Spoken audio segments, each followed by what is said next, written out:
Good afternoon students. आज हम पढ़ेंगे थर्ड क्लास की हिंदी, जिसमें पार्ट 6 है आपका दोहे।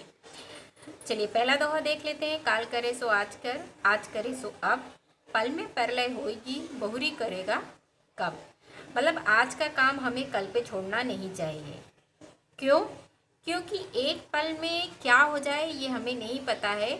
इसलिए अगर कुछ हो जाता है तो हम कब वो काम को करेंगे, इसलिए कहा गया है काल करे सो आज कर। मतलब आज कल का काम आज कर लेना चाहिए। एक पल में क्या होगा ये हमें नहीं मालूम है। चलिए दूसरा दोहा देख लीजिए। करत करत अभ्यास के जड़मती हो सुजान, रसरी आवत जाते सिल पर परत निशान। क्या बोल रहा है? किसी भी काम को जब हम बार बार करते हैं तो उसमें हम बहुत निपुण हो जाते हैं, हमें वो अच्छी तरह से वो काम आता है।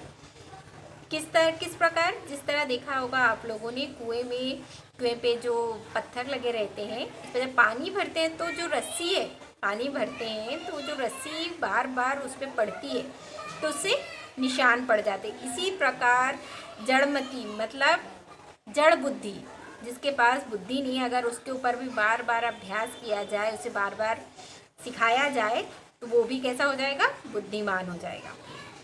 दया धर्म का मूल है, पाप मूल अभिमान।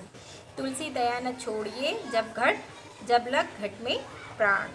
तुलसीदास जी क्या कहते हैं?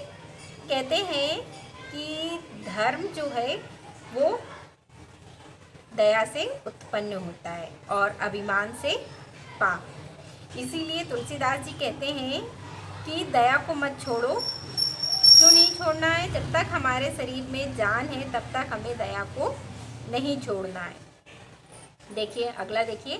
चौथा, तरवर फल नहीं खात है, सरवर पीही न पान। कही रहीम पर काजहित, संपत्ति संचयी सुजान। देखिए यहाँ क्या बोला? तरवर फल नहीं खा। तरवर मतलब पेड़। जो भी कोई भी फलधारी जो पेड़ है जिस पे फल लगते हैं वो कभी भी अपने फल नहीं खाता है। ठीक उसी प्रकार तालाब जो है वो अपना पानी खुद नहीं पीता है। रहीम जी क्या कहते हैं? पर काज ही संपत्ति संचयी सुजान।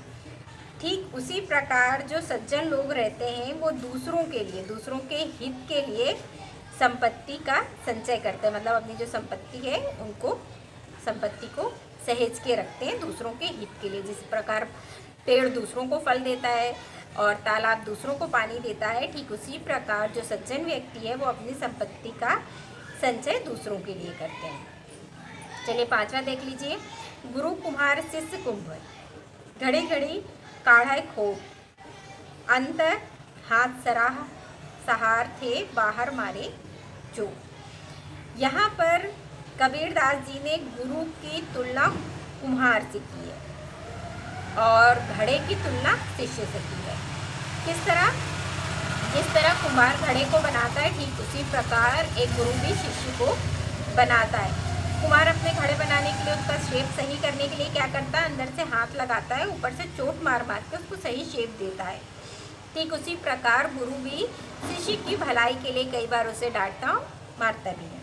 देखिए छठवां देख लीजिए। तुलसी इस संसार में भांति भांति के लोग, सबसे हिलमिल चलिए नदी नाव संजू।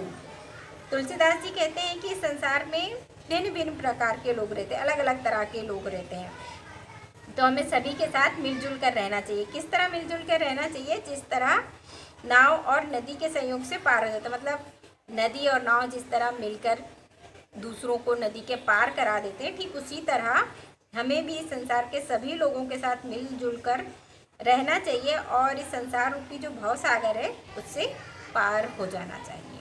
ये दोहे आप अच्छी तरह से पढ़ लेंगे।